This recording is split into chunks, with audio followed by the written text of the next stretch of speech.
Welcome to Sai test series. आइए आज current के नेक्स्ट सीरीज में चलते हैं, जो बहुत ही इंपॉर्टेंट क्वेश्चन सेट किए गए आगामी किसी भी एग्जाम के लिए। क्वेश्चंस बहुत ही इंपॉर्टेंट होंगे, जैसे 67 बीपीएससी, बिहार एसआई, सीडीपी अथवा किसी भी स्टेट के पीसीएस, यूपी पीसीएस ले लें, अथवा बिहार में अभी होने वाले एपीओ मेंस, सभी में ये क्वेश्चन बारीकी से विश्लेषण करेंगे, जो बहुत ही इंपॉर्टेंट होगा। आइए इन क्वेश्चंस में चलते हैं। पहला क्वेश्चन ही पूछा गया है, बोला गया निम्नलिखित में कौन सा शहर ओलंपिक और पैरा ओलंपिक वो भी शीतकालीन पूछा गया है, शीतकालीन खेलों की मेजबानी 2022 में करेगा। तो सबसे पहले यह समझ लें, ओलंपिक दो तरह के होते हैं, एक ग्रीष्मकालीन ओलंपिक होता है, एक शीतकालीन ओलंपिक होते हैं। अभी वर्तमान में जो ओलंपिक हुआ ना टोक्यो में, वो 32वीं संस्करण थी और यह ग्रीष्मकालीन ओलंपिक हुआ था। लेकिन यहाँ पूछा गया क्वेश्चन में शीतकालीन ओलंपिक पूछा गया ना, वो भी मेजबानी करेगा, वो भी 2022 में। तो यह बीजिंग यानी चीन के द्वारा मेजबानी किए जाएंगे। ऐसे समझिएगा, यह जो शीतकालीन यानी पैरा ओलंपिक होने वाले हैं 2022 में, वो भी शीतकालीन ना, ये इसका 24वां संस्करण होगा, 24वां संस्करण होगा। तो ये बहुत ही इंपॉर्टेंट क्वेश्चन था। ओलंपिक और पैरा ओलंपिक वो भी शीतकालीन खेल 2022 की मेजबानी चीन बीजिंग के द्वारा किए जाएंगे। सबसे पहले और ऑप्शन को रिकॉल करते हैं। आपको भी हमने जस्ट कहा ओलंपिक दो तरह के, एक ग्रीष्मकालीन एक शीतकालीन ओलंपिक होते हैं। तो वर्तमान में ऑप्शन में आइएगा पेरिस फ्रांस। देखा जाए यहाँ पे 33वां ग्रीष्मकालीन ओलंपिक 2024 में होने वाले हैं, यानी 2024 में जो ग्रीष्मकालीन ओलंपिक होगा ना, उसका मेजबानी फ्रांस के द्वारा ही किए जाएंगे। वहीं लॉस एंजलिस अमेरिका देखिएगा, यह 34वीं ग्रीष्मकालीन ओलंपिक 2028 की मेजबानी करेगी। वहीं और एक इंपॉर्टेंट ऑप्शन दिया गया है, इटली का मिलान शहर, याद रखिएगा, ये 25वीं शीतकालीन ओलंपिक 2026 की मेजबानी करेगी। ये शीतकालीन ओलंपिक का मेजबानी करेगा। और ये पेरिस और लॉस एंजलिस अमेरिका जो है ना, यह देखा जाए ग्रीष्मकालीन ओलंपिक की मेजबानी करेगी। और यहाँ क्वेश्चन पूछा था 2022 का शीतकालीन ना, तो ये चीन बीजिंग के द्वारा किए जाएंगे। और क्वेश्चन नंबर 2 पे चलते, जो इंपॉर्टेंट पूछा गया, बोला है निम्नलिखित में किस आयोग ने प्रधानमंत्री नरेंद्र मोदी, याद रखिएगा प्रधानमंत्री नरेंद्र मोदी के जन्मदिन, जिसको सेवा दिवस के रूप में मनाए जाते हैं, के अवसर पर स्पिन SPIN लॉन्च किया है। देखा जाए ये जो लॉन्च किए गए हैं वो खादी और ग्रामोद्योग के द्वारा किया गया है। खादी और ग्रामोद्योग के द्वारा ये लॉन्च किए गए हैं। ऐसे समझिएगा 17 सितंबर आपको पता होगा प्रधानमंत्री नरेंद्र मोदी के जन्मदिन के रूप में मनाए जाते हैं सेवा दिवस, सेवा दिवस।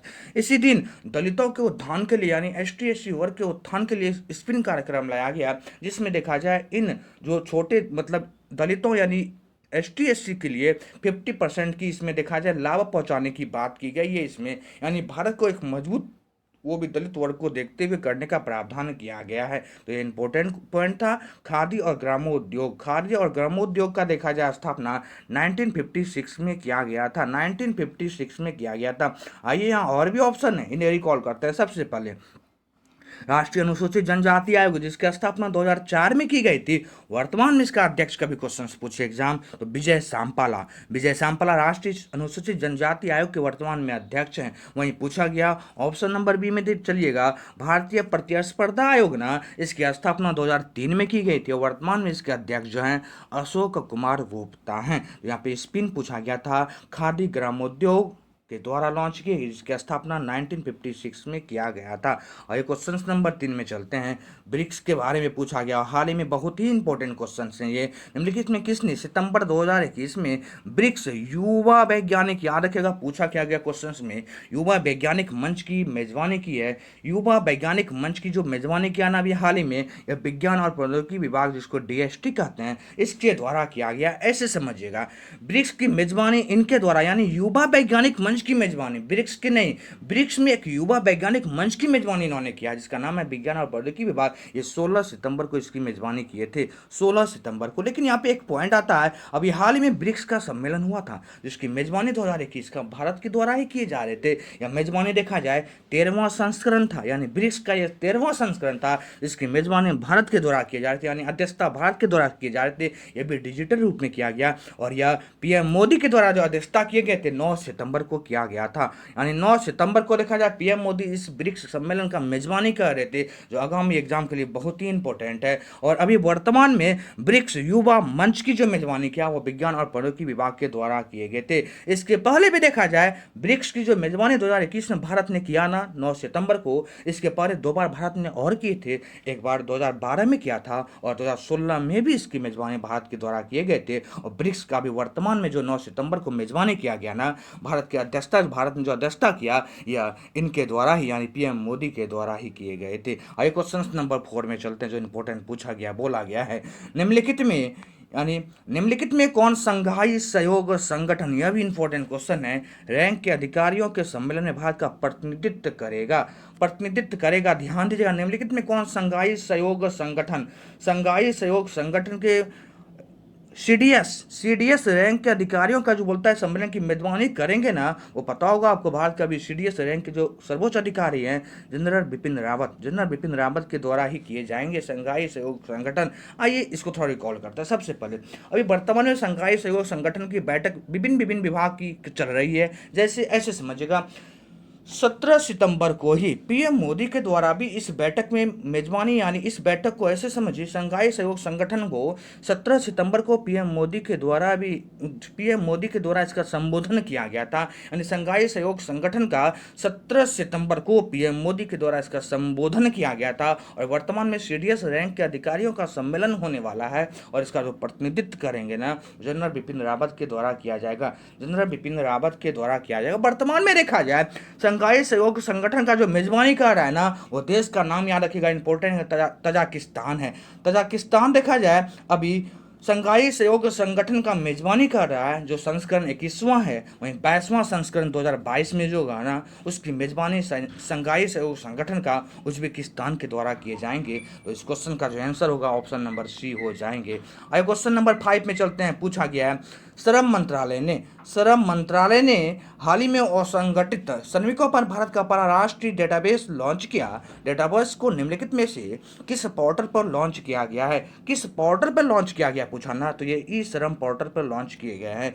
ई श्रम पोर्टल पे यह लॉन्च किया गया और देखा जाए यह जो लॉन्च किए गए थे 26 अगस्त को ही किया गया था। 26 अगस्त को ही देखा जाए श्रम मंत्रालय के द्वारा असंगठित श्रमिकों पर भारत का पहला राष्ट्रीय डेटाबेस लॉन्च किया गया है, जो ई श्रम पोर्टल याद रखिएगा। आइए और भी 2-3 पोर्टल को रिकॉल करते हैं जो यहाँ पे ऑप्शन में दिया गया है। पहला समाधान पोर्टल, इंपॉर्टेंट है, यह उत्तराखंड सरकार के द्वारा लाया गया था। यानी ये जो पोर्टल जो लॉन्च किए गए थे, उत्तराखंड सरकार ने इन्हें लॉन्च किया था। अपने समस्याओं को दूर करने के लिए उत्तराखंड सरकार ने इस पोर्टल को लॉन्च किया था। वहीं एक और पोर्टल है जिसका नाम है श्रम सुविधा पोर्टल देखा जाए केंद्र सरकार के द्वारा लाए गए थे। और एक पोर्टल याद रखिएगा प्रवासी श्रमिक पोर्टल, यह मध्य प्रदेश के द्वारा लाया गया था। इस क्वेश्चन में श्रम मंत्रालय ने पोर्टल लाया ना, जिसका नाम है ई श्रमिक पोर्टल, यानी इस क्वेश्चन का आंसर नंबर सी हो जाएंगे।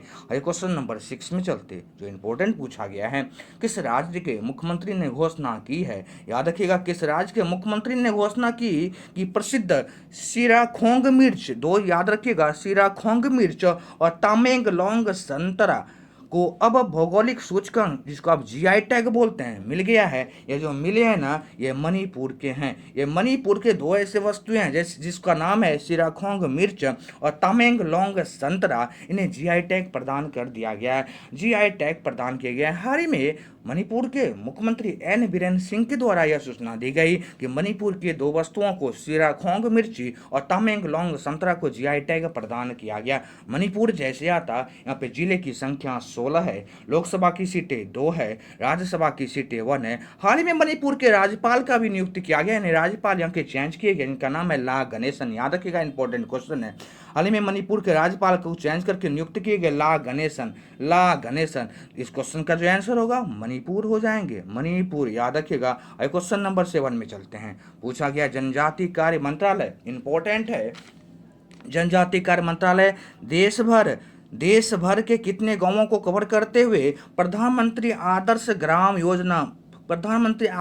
ग्राम योजना शुरू करेगा? यह 36,000 याद रखिएगा 36,000 यानी 36,000 गांवों को देखा जाए इस योजना के तहत, यानी प्रधानमंत्री आदर्श ग्राम योजना के तहत देखा जाए कवर करते हुए इस योजना को शुरुआत किया गया है। 36,000 गांवों को इसमें देखा जाए जनजातीय कार्य मंत्रालय के द्वारा जो योजना के द्वारा जो किए जा रहे हैं, इसमें लगभग 50% आदिवासी आबादी वाले गाँव को ही मान्यता दिया जाएगा। अभी वर्तमान में देखा जाए जनजातीय कार्य मंत्रालय के जो मंत्री वर्तमान में है ना, अर्जुन मुंडा जाने जाते, वो अर्जुन मुंडा जो पूर्व में झारखंड के मुख्यमंत्री भी रह चुके हैं, वर्तमान में जनजातीय कार्य मंत्रालय के वो मंत्री हैं। तो इस क्वेश्चन में देखा जाए एक और पॉइंट याद रखेगा, प्रधानमंत्री आदर्श ग्राम योजना पूछा गया ना, प्रधानमंत्री आदर्श ग्राम योजना की शुरुआत 2009-10 में की गई थी, 2009-10 में की गई थी। और यह बार बार एग्जाम पूछता है, याद रखेगा, प्रधानमंत्री आदर्श ग्राम योजना की शुरुआत 2009-10 में की गई थी और इस बार 36,000 गांवों को सम्मिलित करने का इसमें प्रावधान किया गया है।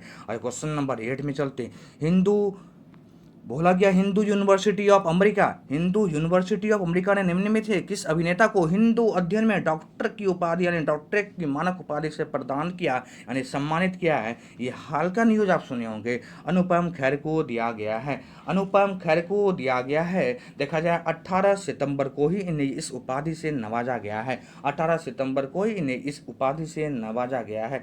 देखा जाए अनुपम खेर इसके पहले यानी भारतीय फिल्म और टेलीविजन संस्थान के अध्यक्ष भी रह चुके हैं, याद रखिएगा, इंपॉर्टेंट, बार बार एग्जाम पूछा भी है।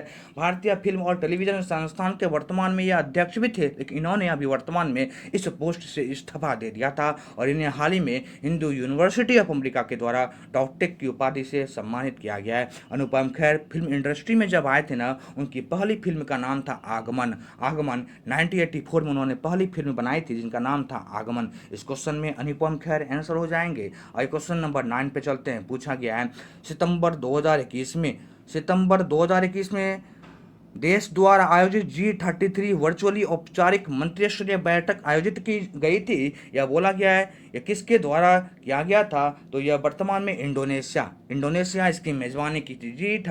G33 वो भी जो बैठक हुई थी ना, ये वर्चुअली रूप से हुई थी और औपचारिक मंत्रिस्तरीय यह बैठक जाने जाते हैं। यह 16 सितंबर को ही बैठक आयोजित कर लिया गया था, 16 सितंबर को ही इंडोनेशिया इसकी मेजबानी कर रही थी। इंडोनेशिया भारत की ओर से इस बैठक में जो सम्मिलित हुए थे ना, यानी भारत की ओर से इस बैठक की जो नेतृत्व कर रहा था वो पीयूष गोयल के द्वारा किए जा रहे थे।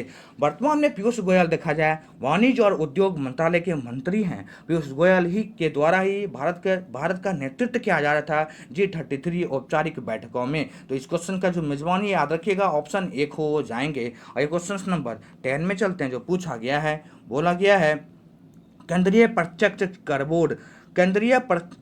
कर बोर्ड ने पैन और आधार को लिंक कराने की समय सीमा निर्धारित थी पर, लेकिन अब बोलता है बढ़ा दिया गया है। यह जो बढ़ाया गया है ना, 31 मार्च 2022 कर दिए गए हैं, 31 मार्च 2022 कर दिया गया। इसके पहले जो यह समय सीमा थी ना, केंद्रीय प्रत्यक्ष कर बोर्ड ने जो पहले पैन और आधार को लिंक करने का जो समय सीमा निर्धारित किया था वो 30 सितंबर 2021 ही था, लेकिन अभी ने बढ़ाकर 31 मार्च 2022 तक कर दिया गया है, 2022 तक कर दिया गया है। तो यह भी महत्वपूर्ण क्वेश्चन था और आगामी किसी भी एग्जाम में ये सभी क्वेश्चन बहुत ही इंपॉर्टेंट होंगे। थैंक यू दोस्त, मिलते हैं आपसे नेक्स्ट सीरीज में। आपको यदि मेरा वीडियो पसंद हो आप इन्हें लाइक करें, शेयर करें एंड सब्सक्राइब करें। आगे आने वाले समय में इसी तरह एक साल की पूरी करंट आपको रिवाइज कराई जाएगी, जो आपके एग्जाम के लिए बहुत ही इंपॉर्टेंट सिद्ध होगा। मिलते हैं आपसे नेक्स्ट सीरीज में, आज यहाँ तक ही। Thank you.